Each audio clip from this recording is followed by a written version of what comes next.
semana pasada estuvimos escuchando una predicación reflexionando sobre un salmo. A mí me gustaría seguir un poquito esa línea e ir a un salmo también. Pero en esta mañana, si recuerdan la semana pasada, se estuvo hablando acerca del agradecimiento.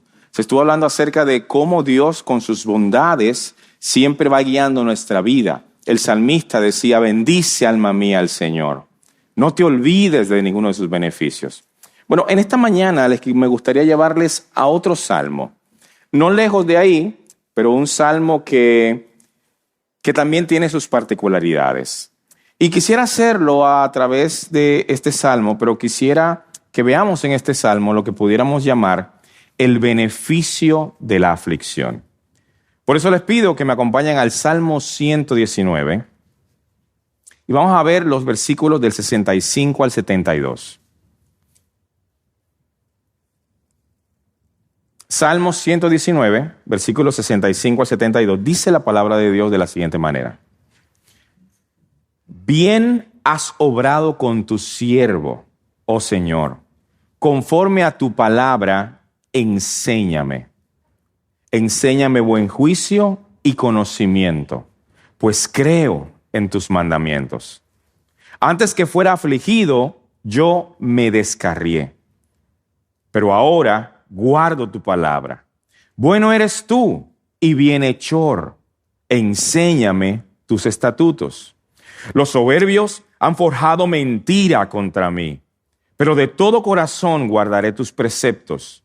Su corazón está cubierto de grasa, pero yo me deleito en tu ley. Bueno es para mí ser afligido, para que aprenda tus estatutos. Mejor es para mí la ley de tu boca que millares de monedas de oro y de plata. Padre Santo, bendito, estamos delante de tu presencia y oramos, Señor, para que tu palabra sea el centro. Permite, Padre Santo, que podamos explicarla con poder, con claridad, pero sobre todo con fidelidad.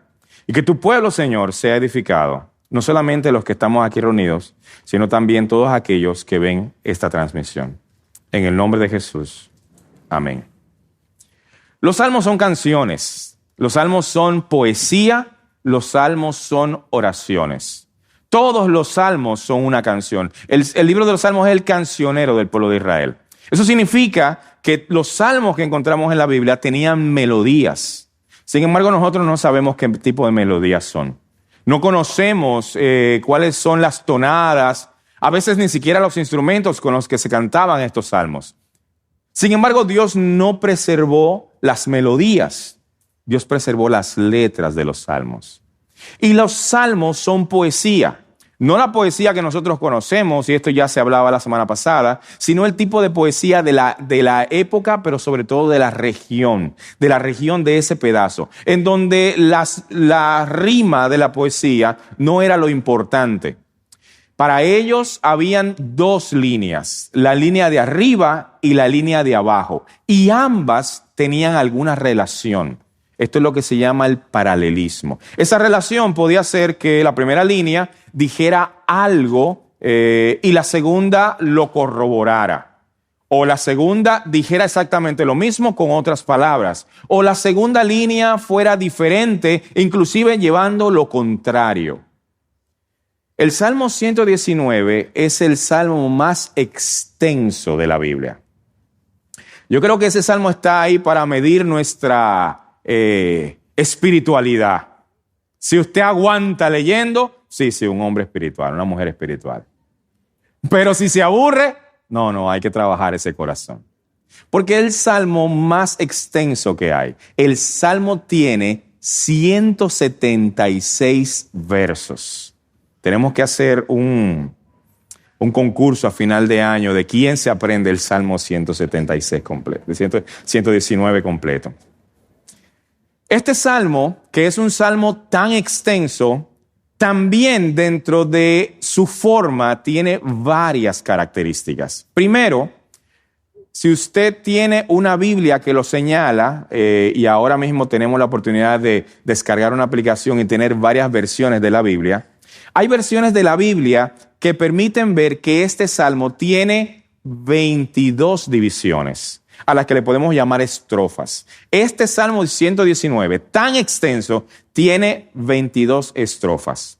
¿Por qué esto es importante o interesante? Bueno, lo que pasa es que cada una de esas estrofas, cada una de esas 22 secciones del Salmo, están escritas empezando cada una con la misma letra. O sea, la sección número 1, la estrofa número 1, empieza con la primera letra del alfabeto hebreo.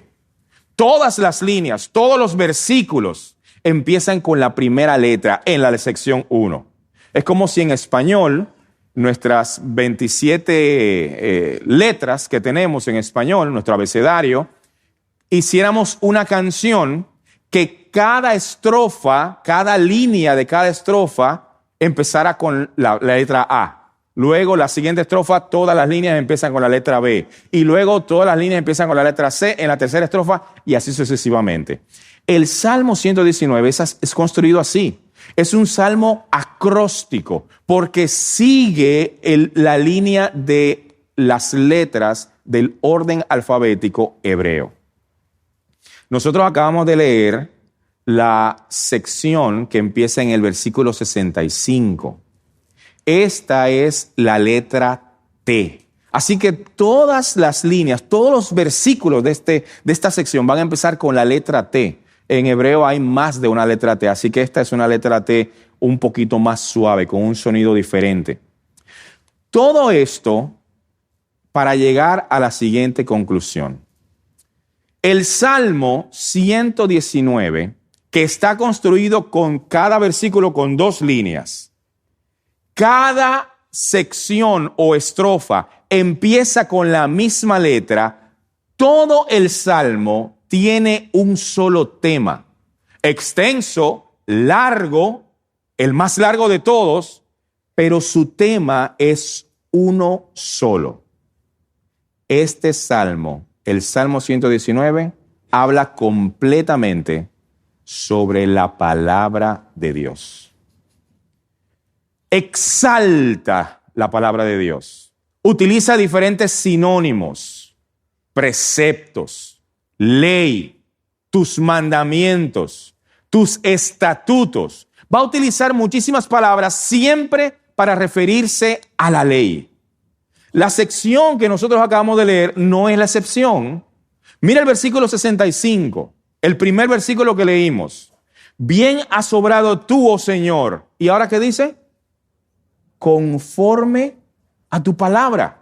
Siempre cada versículo del Salmo 119 va a apuntar a la palabra de Dios.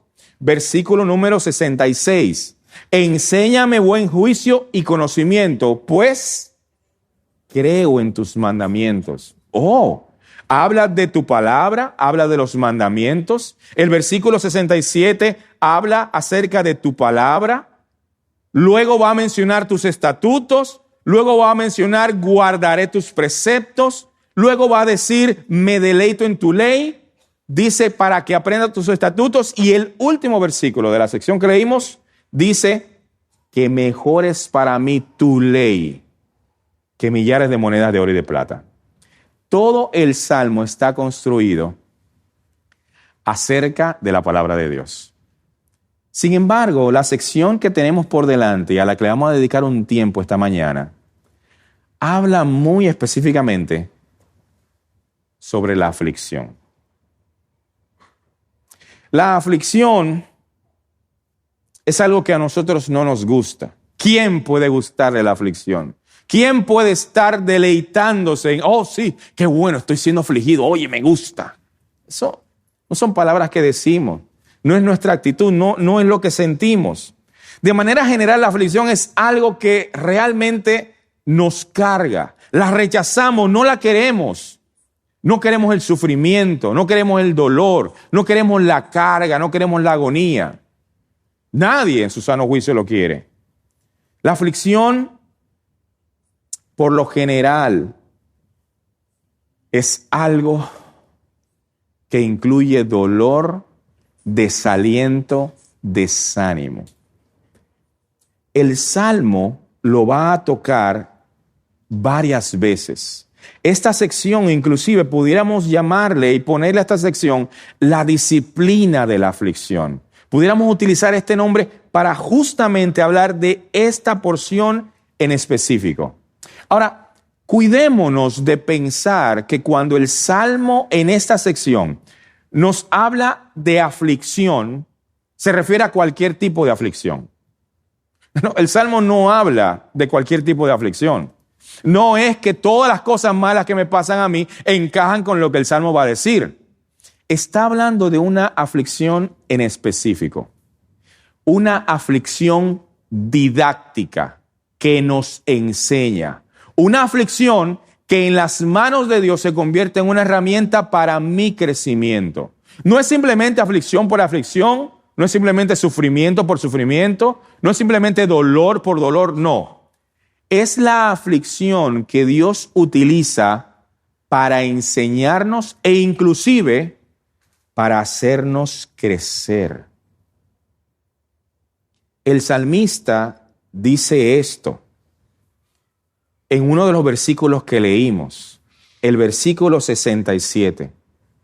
El salmista dice, oigan esto, antes que fuera afligido, yo me descarrié, pero ahora guardo tus mandamientos.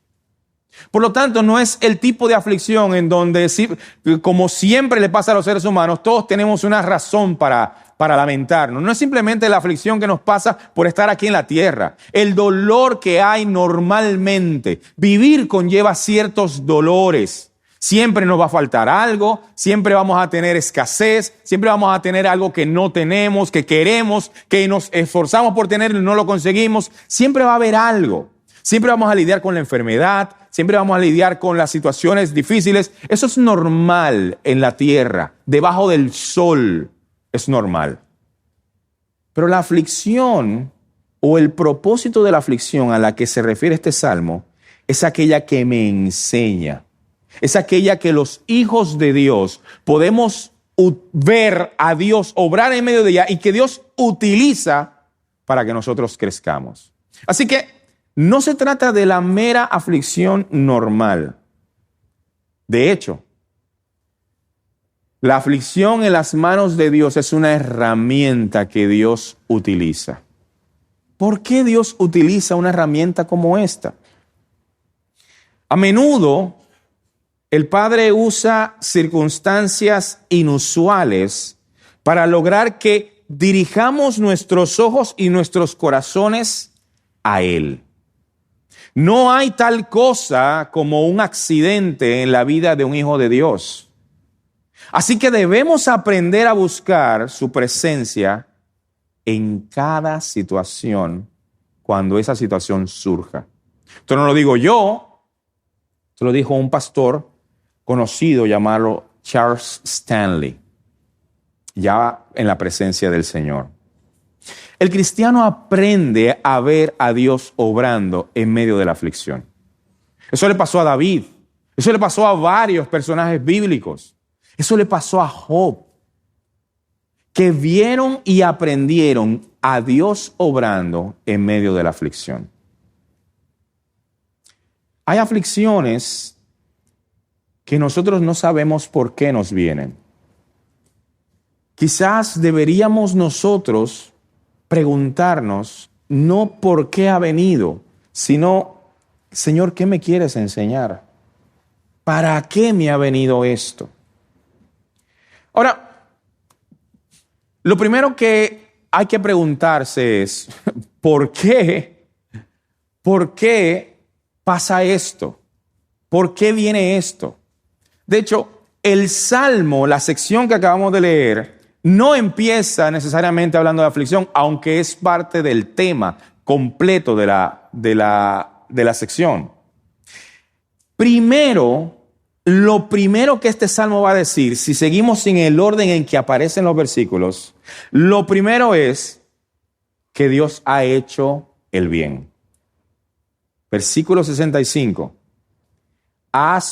Bien has obrado con tu siervo.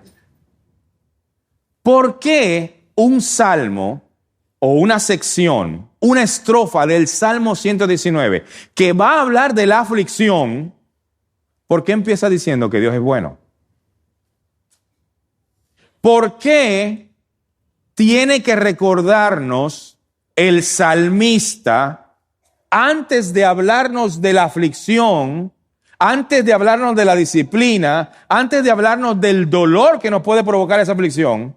¿Por qué él empieza esta sección hablando de que Dios obra bien con él y con nosotros? ¿Por qué?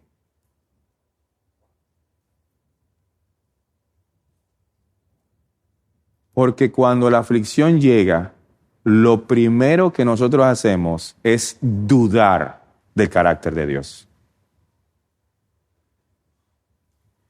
Lo primero que el salmista afirma es lo primero que a nosotros se nos olvida en medio del dolor. Versículo 65. Bien has obrado con tu siervo. Versículo 66. Bueno eres tú y bienhechor. El salmista tiene que mencionar que Dios es bueno. Tiene que recordarnos que Dios es bueno. Porque a nosotros se nos olvida. Es que cuando viene la aflicción y viene el dolor, lo primero que nosotros hacemos es cuestionar a Dios. ¿Por qué me pasa esto a mí? ¿Se olvidó Dios de mí? ¿Me abandonó? ¿Ya no soy su hijo? ¿Está enojado conmigo? ¿Es Dios realmente bueno? Demasiado fácil. Cuando viene el dolor, nosotros estamos cuestionando a Dios. ¿Recuerdan aquella porción? Los discípulos luchando con una tormenta en medio del mar de Galilea o el lago de Genesaret. Mientras Jesús estaba en estaba atrás, en la parte de atrás, acostado. Ellos luchando con la tormenta, Jesús durmiendo. Ellos luchando, Jesús seguía allí tranquilo. Cuando ellos ya no pueden con la tormenta, cuando ya ellos ven que están a punto de ahogarse, que las olas le están venciendo, que los vientos son demasiado fuertes, y van donde Jesús, ¿qué es lo que ellos le dicen a Jesús? Ellos no van y lo molestan. Ay, maestro, mira, perdóname que te hemos levantado. Discúlpanos, maestro. No, ellos no van así donde Jesús.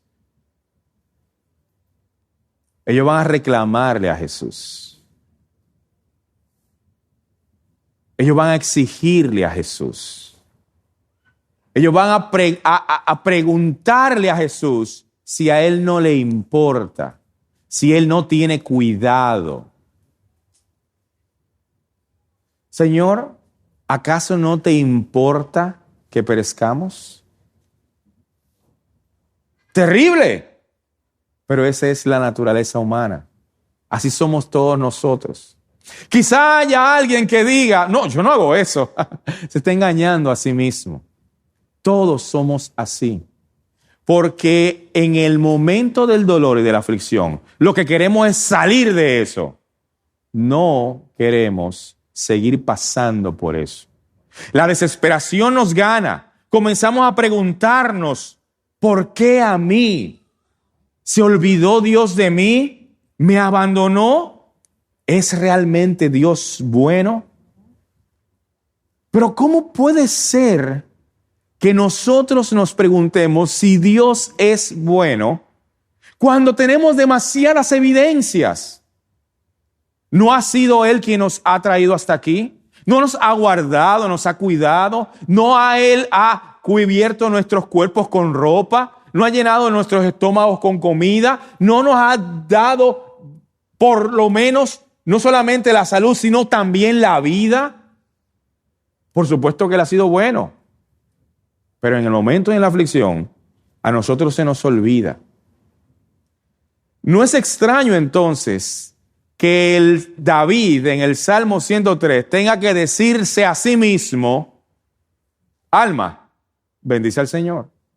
Bendice, alma mía, al Señor. No te olvides de ninguno de sus beneficios, porque la tendencia del alma es olvidarnos. La tendencia del alma es argumentar contra Dios. Cuando llegan las pruebas, cuando llega el dolor, cuando llega el sufrimiento, vienen a nuestra vida. Cuando eso pasa, lo primero que hacemos es cuestionarnos de su bondad, de su amor. Es el argumento de los ateos. Es el argumento de aquellos que no creen en Dios. Es el argumento de aquellos que no confían en Dios, que todo lo contrario, quieren tirar a Dios por el suelo. ¿Saben cuál es su argumento? Pero si Dios es bueno, ¿por qué la gente sufre? Nosotros tenemos corazones que parecen ateos muchas veces, porque en medio del dolor juzgamos a Dios.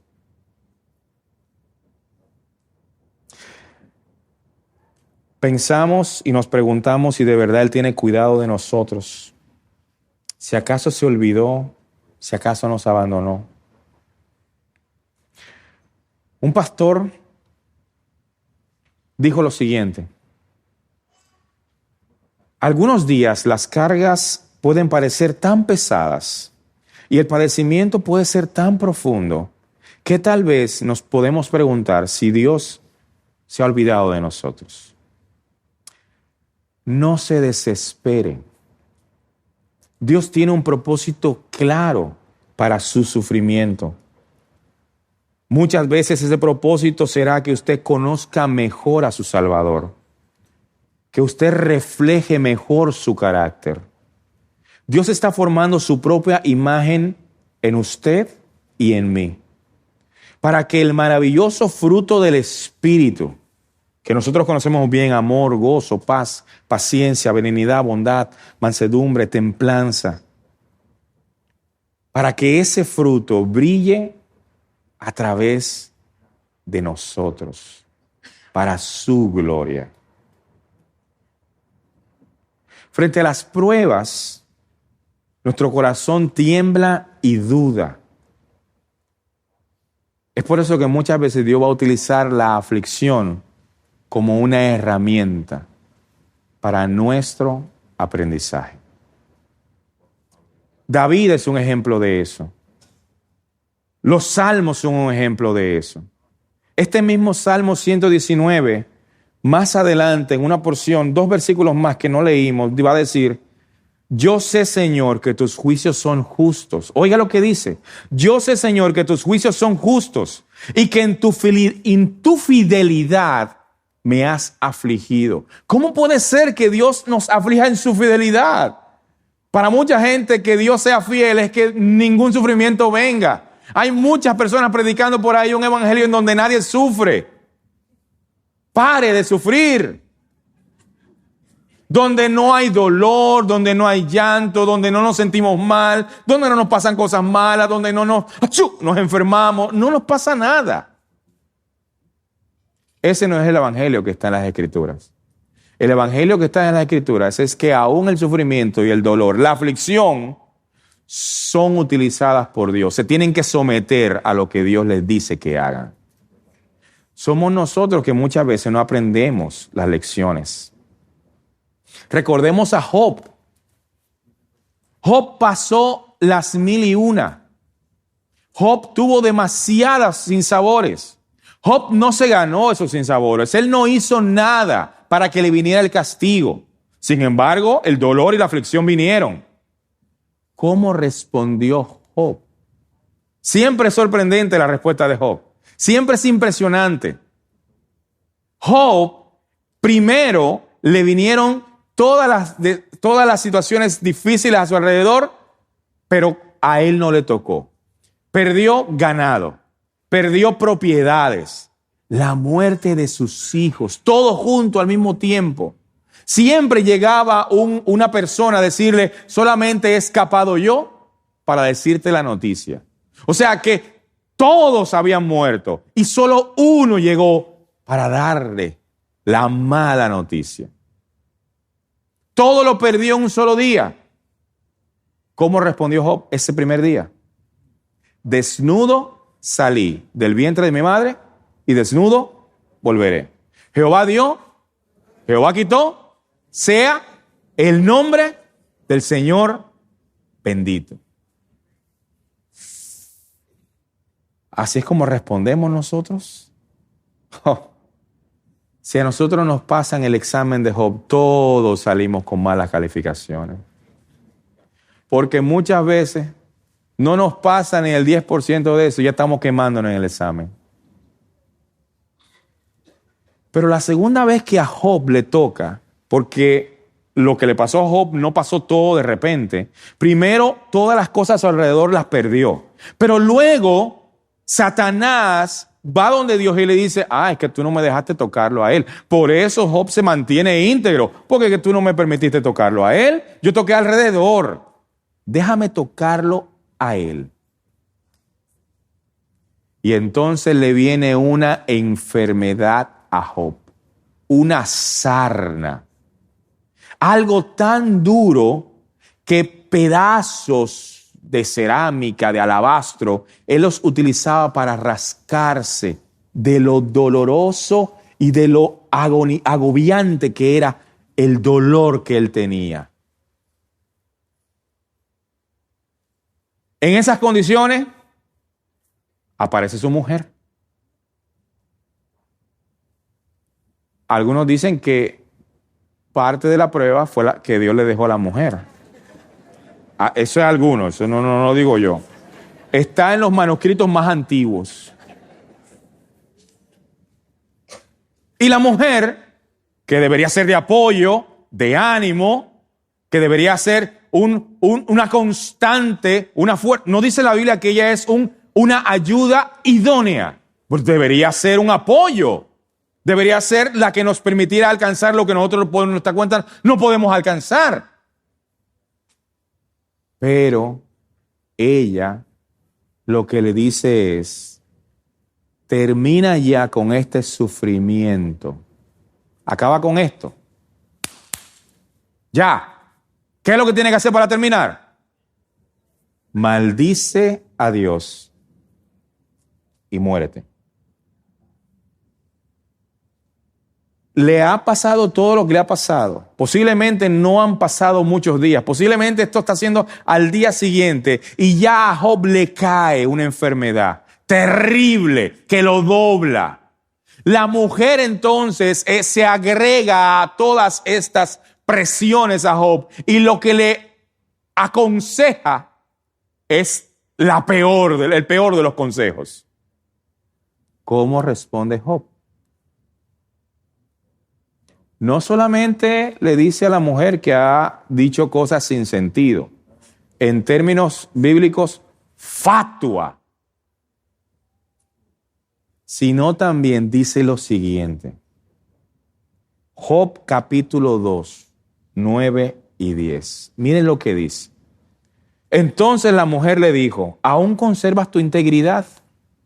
Maldice a Dios y muérete. Pero él le dijo, como cualquier mujer necia has hablado. Aceptaremos el bien de Dios, pero no aceptaremos el mal. ¡Wow! Todo está muy bien con Dios mientras las cosas están bien. Mientras me tiene en la abundancia, en la prosperidad. Todo está muy bien. Oh, sí, Dios es, claro que sí. No, yo siempre confío en Dios. No, yo con Dios siempre, todo el tiempo. Hasta que la aflicción toca nuestra vida. Pero la respuesta que Job da aquí, mis hermanos y mis hermanas, es la que yo quisiera dar. Es la que nosotros anhelamos, deberíamos anhelar dar. Yo acepto lo que venga delante de Dios. Lo que Dios me quiera dar, yo lo acepto. Sea el bien, lo acepto. Sea el mal, lo acepto. Si viene de Dios, yo lo acepto.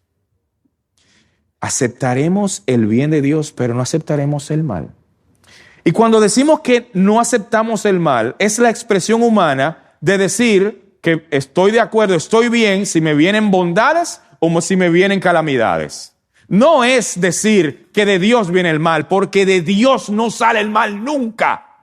Su carácter es perfecto, es bueno. Él es apartado del mal. Él es santo, santo, santo. Significa que Él no tiene comunión con el pecado, ni quiere nuestro mal. Pero la expresión humana aquí es, no de Dios, no para con Dios, es para con nosotros, de si nosotros estamos dispuestos a seguir siendo fieles, a ver a Dios con los mismos ojos en las buenas y en las malas. Porque cuando estamos en las malas, cambiamos los lentes y ahora Dios ya no parece ser tan bueno. Dios puede hacer lo que Él quiera con nosotros. Él es el dueño, Él es el amo y Él es el Señor. Su palabra revela claramente que Él es bueno. Es lo que dice este salmo. Versículo 65, bien has obrado con tu siervo, oh Señor. El salmista del Salmo 119, que no es David, este Salmo 119 es anónimo, es del grupo de los salmos donde no sabemos quién lo escribió, pero el escritor de este Salmo 119 la tenía muy clara. Señor, tú has obrado bien conmigo. Luego el versículo 68 dice, bueno eres tú y bienhechor. O sea, él reconoce que Dios es bueno, su carácter es bueno. Pero hay un tercer versículo dentro de esta sección, dentro de esta estrofa, que también tiene la palabra bueno. Ya hemos visto dos versículos que tienen la palabra bueno. El versículo 65 dice, bueno has obrado o bien has obrado con tu siervo. El versículo 68 dice, bueno eres tú, bienhechor. Pero aquí viene el versículo 71, que dice, bueno es para mí haber sido afligido. ¿Cómo puede ser posible? ¿Cómo puede ser posible que la aflicción, el salmista la vea como algo bueno para él? Ese es el beneficio de la aflicción. Eso es lo que nosotros sacamos de la aflicción. Donde otros ven males, Dios permite que esa aflicción vaya limpiando, acrisolando, purificando la fe que tenemos en Cristo.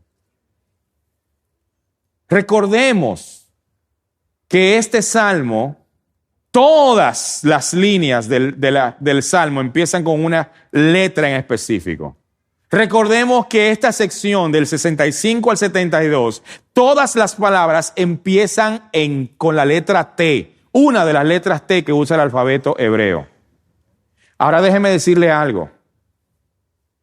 Con la letra T en el alfabeto hebreo es que empieza la palabra bueno.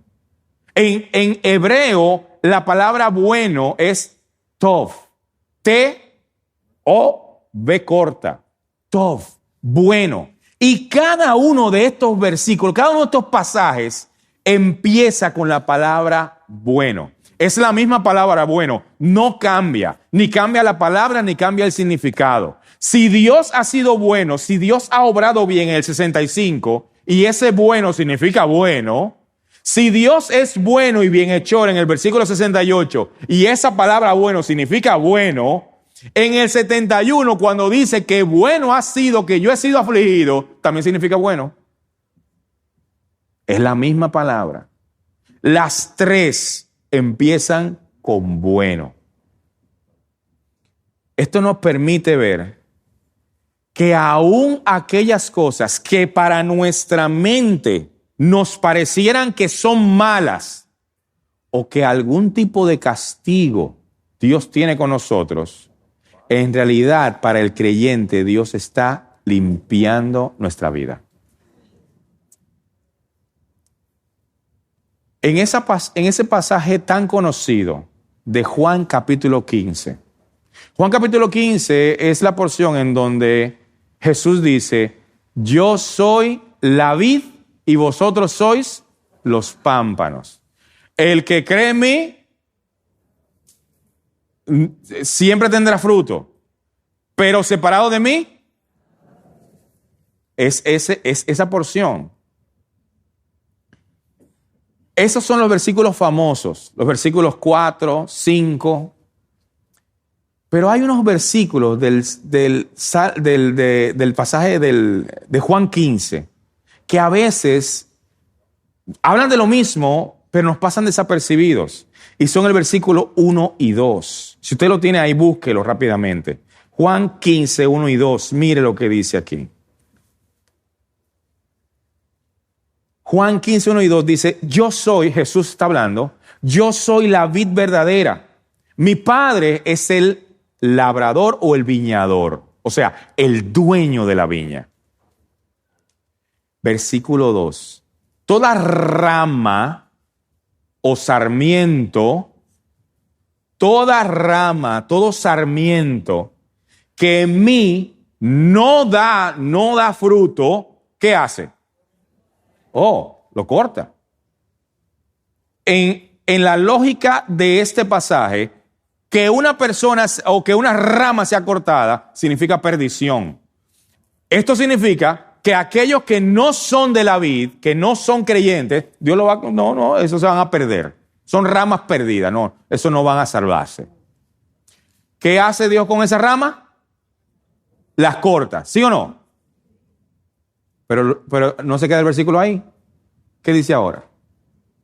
Y todo rama o sarmiento que sí da fruto, ¿qué hace? ¿Qué hace? Eso es lo que yo oigo desde aquí. Hablen bien. Aquí dice en mi versión que lo poda. Toda versión que no diga eso, bótela. Es jugando, es broma. Lo poda. Perdóname. Podar es cortar. Es cortar ramitas, dejando una para que crezca más. Pero a los que se pierden, ¿qué es lo que hace? Los corta. Y a los que dan fruto, ¿qué hace?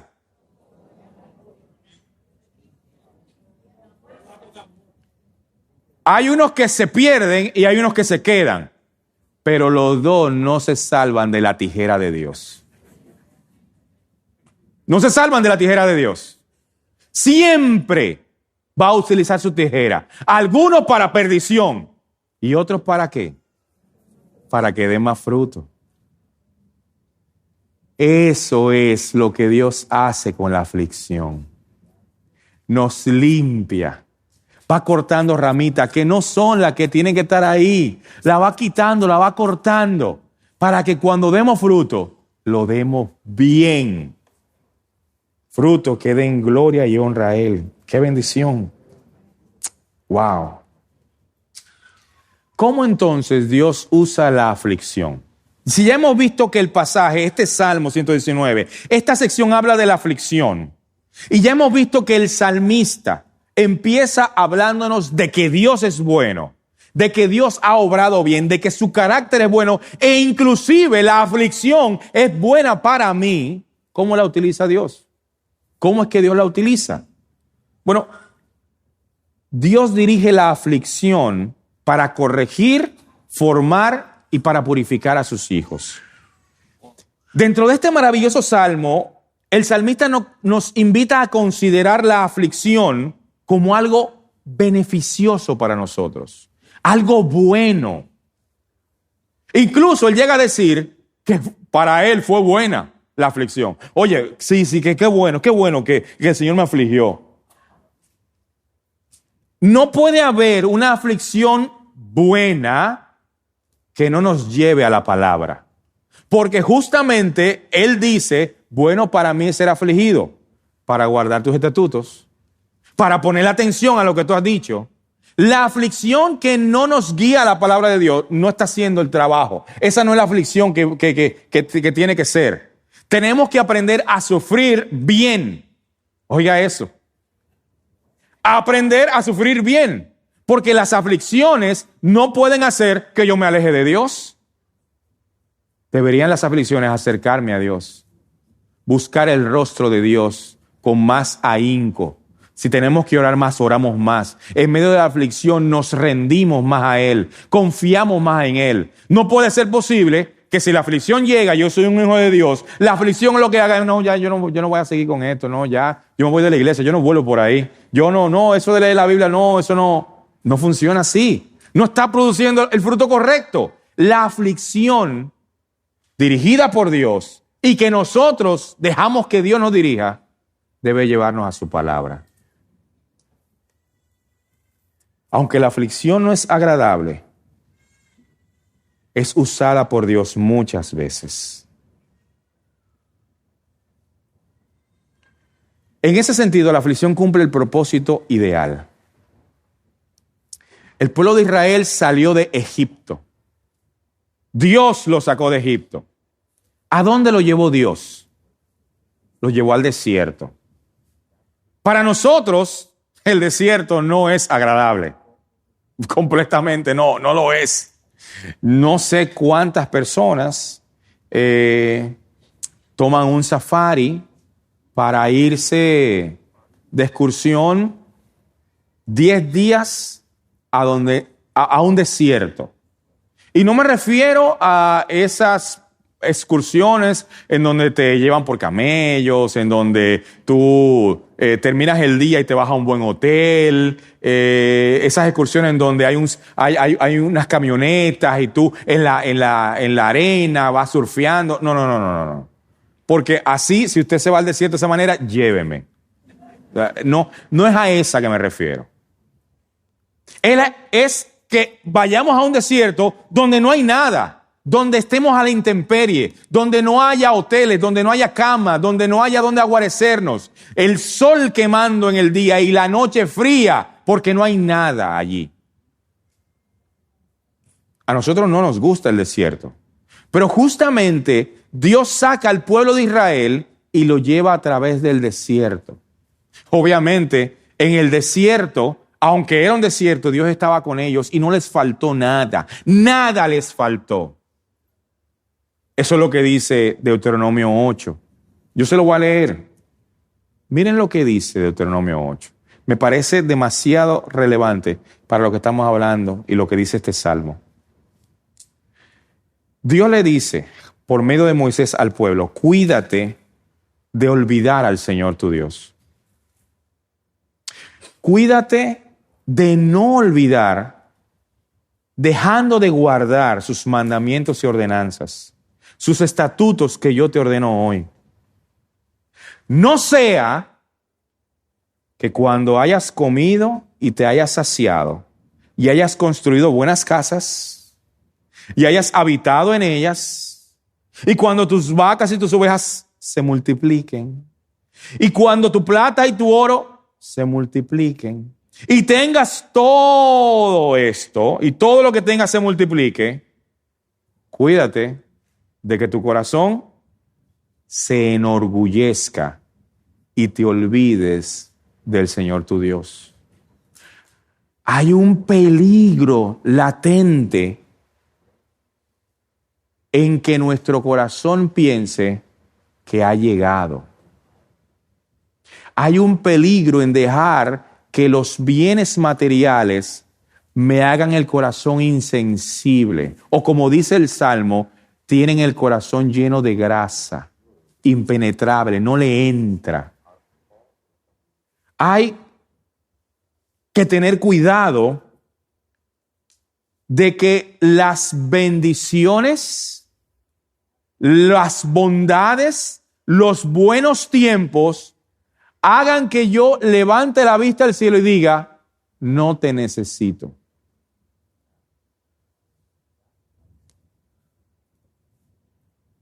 Cuídate de que entonces tu corazón se enorgullezca y te olvides del Señor. El Señor que te sacó de la tierra de Egipto, que te sacó de casa de servidumbre.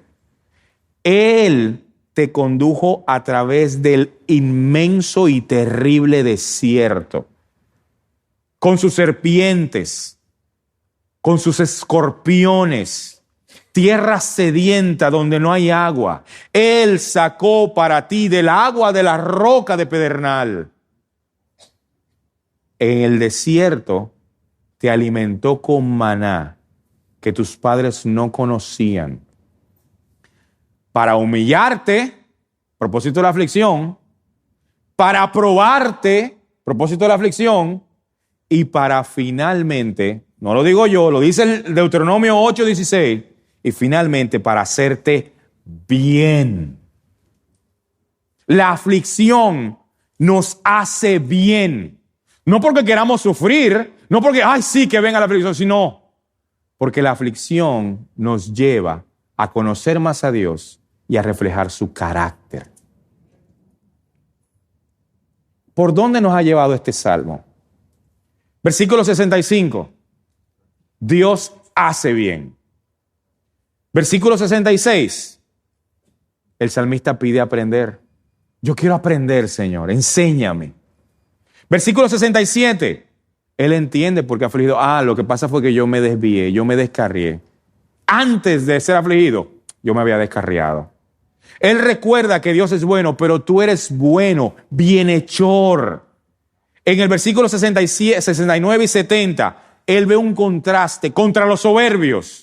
Los soberbios que creen que Dios le tiene que dar todo, que no le puede pasar nada malo, que ellos son los hijos de Dios, en donde nada malo le pasa a los hijos de Dios. Yo soy la princesa, el princeso de Dios. Ustedes me entendieron lo que yo quise decir, no se estén riendo. Hay un contraste con los soberbios.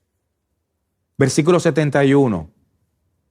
Él observa el beneficio de la aflicción. Bueno me fue a mí ser afligido. Y versículo 72. Él dice, tu palabra es mejor que cualquier cantidad de dinero.